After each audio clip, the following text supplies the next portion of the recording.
ज़िंदगी का एक हिस्सा ऐसा भी होता है जब इंसान रोज़ काम करता है पर मन रोज़ थक जाता है। सुबह निकलते वक्त लगता है बस दिन निकल जाए। काम छोड़ने का मन नहीं होता पर काम का बोझ से मन भारी रहता है। ऐसी ही स्थिति में साई सत्य चरित्र में एक प्रसंग आता है। अध्याय 4 में एक भक्त बाबा के पास आता है। उसकी चिंता भक्ति की नहीं थी, उसकी चिंता जीवन की थी। रोजगार, जिंदगी, आने वाले कल का डर। वो बार बार पूछता है, बाबा सब ठीक होगा ना? बाबा ने उसे कोई वचन नहीं दिया, ना ही कहा कि पैसे आएंगे, ना ही ये कहा कि मुश्किलें कम हो जाएगी। बाबा ने बस इतना कहा, तुम अपना काम करो। और फिर बाबा चुप हो गए। ये बाबा की आदत थी, जहाँ बोलना कम हो वहाँ सीख गहरी होती थी। बाबा का कहना ये नहीं था कि काम आसान होगा। बाबा का कहना ये था कि काम का बोझ मन पर मत रखो। काम करना तुम्हारा कर्तव्य है, पर परिणाम का भार तुम्हारी जिम्मेदारी नहीं। आज के समय में हम सब वही भक्त बन चुके हैं।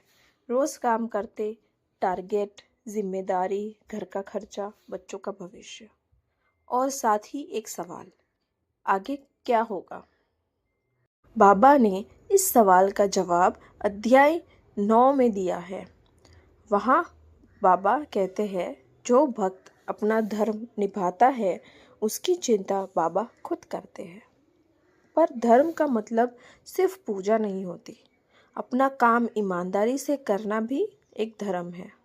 ऑफिस का काम, दुकान का काम, घर का काम, जो काम तुम्हारी रोजी से जुड़ा हो, उसमें ईमानदारी ही सबसे बड़ी भक्ति है। बाबा के दरबार में काम और भक्ति अलग नहीं थे। इसीलिए बाबा ने कभी किसी को काम छोड़ने नहीं कहा। उन्होंने सिर्फ सिखाया, चिंता छोड़ दो। अध्याय 11 में भी बाबा भक्तों को याद दिलाते हैं, सबूरी के बिना श्रद्धा अधूरी है। सबूरी का मतलब वक्त को अपना काम करने देना। आज अगर मेहनत का फल नज़र नहीं आ रहा तो इसका मतलब ये नहीं कि फल मिलेगा ही नहीं। बाबा का तरीका सीधा था। वो चीज़ों को सुधारते थे, पर धीरे धीरे। इसीलिए अगर आज काम का प्रेशर ज़्यादा लग रहा है तो बाबा की वही सीख याद रखिए। काम हाथ में रखिए पर भविष्य मन में नहीं। जो रोज़ अपनी जिम्मेदारी उठाता है, बाबा उसे देखते हैं। शायद तुरंत नहीं, पर सही समय पर। बाबा के रास्ते पर कोई भी मेहनत व्यर्थ नहीं जाती। बस काम करते रहिए और मन को थोड़ा हल्का रखिए।